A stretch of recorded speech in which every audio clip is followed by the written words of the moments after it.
Hey everybody, this is Scott the Steehnroller Steen coming to you from deep in the bowels of the Winners and Winers Sports and Entertainment Complex with today's Deep 3. As always, if you're having some fun digging what we're doing, we'd appreciate it if you'd give us a thumbs up. Give everybody a chance to smash here at the beginning. Ready? There it is. Smash. Thanks, guys. Appreciate the effort. Of course, don't forget to subscribe to our channel while you're doing that. Check out winnersandwiners.com for deep dives into every game every single day, always free. And, of course, check out me and Scott Reichel as we do our show each and every day, including our special weekend editions where we cap each and every game in the top 25 for college and all of the NFL games. So check them out in video form or podcast form. All right? And last but not least, we want to know what you're playing. What are you guys on today? A lot of college football going on. What do you got cooked up? Maybe you don't even like the football. Maybe you got some tennis, some soccer, whatever it is. If it's a sport, you can bet on it and win it. Those plays in there, you get them right, we'll give you the shout out. You get enough of them right, and you could be the capper of the day. All right, guys. Well, quick recap of yesterday's action. You know what? We were right where we needed to be, 28 points at halftime. Everything clicking right along. Arizona State pretty much running through Stanford like we suspected they were. Suspected they would. Stanford having a little trouble getting things going. And then the second half came, and Tanner McKee decided, you know what would be a great idea? See if I can throw 3 interceptions here in the second half. Just killed the drives. Arizona State then went into pretty much prevent mode, and that one ground to a halt as we put up 7 points or 10 points in the second half. Goes, 38, 30, 31. Yeah, not good. Not good at all. And for those of you that had had Stanford, it looked like there was a couple chances where they were actually going to get back in it and get to that number. Just couldn't do it. He couldn't stop throwing interceptions. So everything else went a lot better. Went 2-0 on the premium side. We had Charlotte minus the points, and we laid that big number with Cincinnati, and they did not let us down. As far as the premium side, we had the Houston Astros on the money line. I think we were laying about minus 117 there. So 3-1 overall. 4-0 yesterday. We'll take 7-1 over the 2 days, and we'll see if we can get her cooked up today with the 3 plays. We're going to start first in the MAC. A little MAC shown here, guys, as the Akron Zips and the Bowling Green Falcons square off there in Bowling Green. At Bowling Green, rather. Bowling Green is minus 13.5. You lay 13.5 with Bowling Green. Not many teams I do that with, but Akron, they're one of them. We're gonna lay that number right here. Now, both of these offenses are seriously challenged, but the Falcons, well, they can actually play some defense. You know how much defense Akron plays? Zip. That's right, zip. Thanks. I'll be here all week. Appreciate it. They haven't been closer than 17 points to any FBS school this season, including a mind-numbing 21-point loss to the Temple Owls that they have on their resume. That's not good. 0-4 against the number, while the Falcons, you might have heard this, they are the only team currently in FBS that stands 5-0 against the spread. Who am I to get in the way of numbers like that? Give me Bowling Green minus 13.5.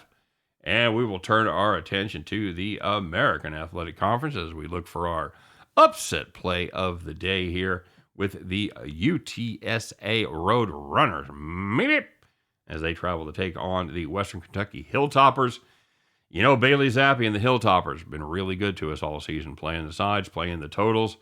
But guess what? They're going to play a team that does exactly what they don't want them to do, and that is play keep away with the best of them. Roadrunners run the 3rd most plays of anyone in college football, and the operative there, word right there, being run.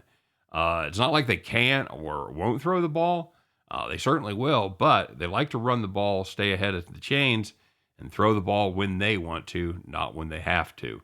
This is a very underrated UTSA team.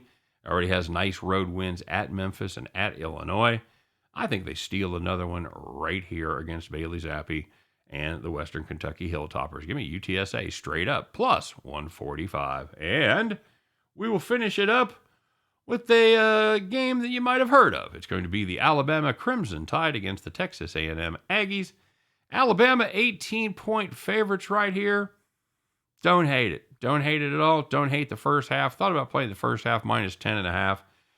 This is an Alabama team, by the way, that scored 21 or more in the first half of every game so far this season.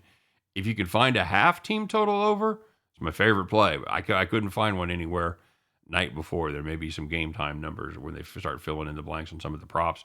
So if you can get that, I love that. We're going to be, yeah. Here's the problem with the Aggies, though, guys. If you're playing aside, they've played 3 games against FBS schools or against Power 5 schools so far this season. They played Colorado, they played Arkansas, they played Mississippi State. They scored 42 points total. That's 14 points a game, and that ain't good. The Tide, they actually faced a real deal offense last week in Ole Miss. They gave up 21 to Corral and Ole Miss. Now, even at home, can we honestly count on the Aggies to top 17? Because I think that's the minimum amount you're going to need to get within 18 of Alabama. I can't. I don't trust them. You know what? Bama made a statement last week against Ole Miss, and I think they make another statement here today. Give me the Alabama Crimson Tide minus the 18. We'll take UTSA against Western Kentucky plus 145 straight up, and start it all off with the Bowling Green Falcons taking care of business against the Zippers. Minus 13.5. At the end of those 3, you guys can join me as we pick up our winning tickets and head back to the window. All right, guys, you know how I did. Let's see how y'all did for today.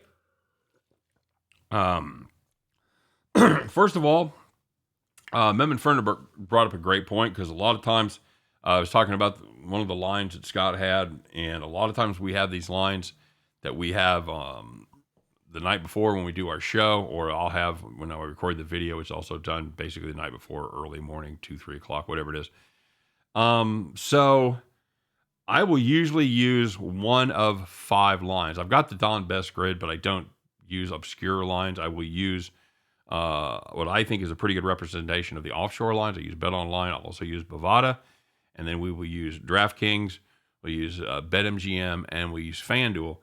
Reason for those, they're all available in most of the states that have legalized wagering, and most importantly, they're all available in New Jersey, which is the state that does the most sports betting revenue. Now, we are going to have a change, because we're going to be doing our show that Scott and I do together. We're going to be doing that live, probably starting in about 2 weeks, give or take. We're going to be doing it in the afternoon, so we will have much more updated numbers, and probably will close that gap a little bit. Bad news is we don't get the early numbers. A lot of the time, the value has been pretty much wrung out of it by that time. So, but it's a trade-off. So that's kind of what we're going to do. We're going to start doing actually a bunch of shows, kind of on winners and whiners. But anyway, that's going to be where our show is. So, good question, Memon. I always try to let you guys know if it's some weird number, if it's it's the best number that I'm getting somewhere. I will usually let you know where I got it and the fact that it's much better. Like, great example was the team total that we had yesterday. I got it at 43.5, which you could still find it at 43.5 right up until game time, but it was juiced to 190. That was on BetOnline. There was another book that had it. Bovada had it at 46.5. So, and I know there was even some 47 and a half out there. So anyway, that's the story with that. So thanks for bringing that up. And I'm glad I got a chance to address it. So with that being said, let's go on with today's action. MR going 2-1 plus 90. Thomas Bowe going 1-1. He got juiced. The old T-Train, man, just chugging right along. 1-0 plus 500. He had Houston Astros. Sean O'Reilly 1-0 plus 500. He had Croatia to win 0.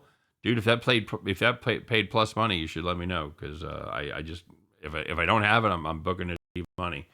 Brandon Zerfus goes 1-0 plus 500. Had Charlotte against a very bad FIU defense. Yep, loved that play.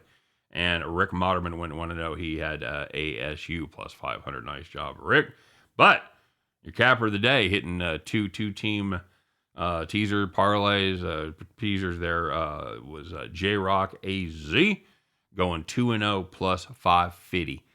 That, my friends, is a job well done. Congratulations to J-Rock AZ, because you are the capper of the day. Well done, my friend. Well done to the rest of you. Let's go out there, have a great Saturday, make some money, and have a little fun, all right? You guys take care. Thanks for watching, as always, and we'll see you tomorrow. Bye-bye.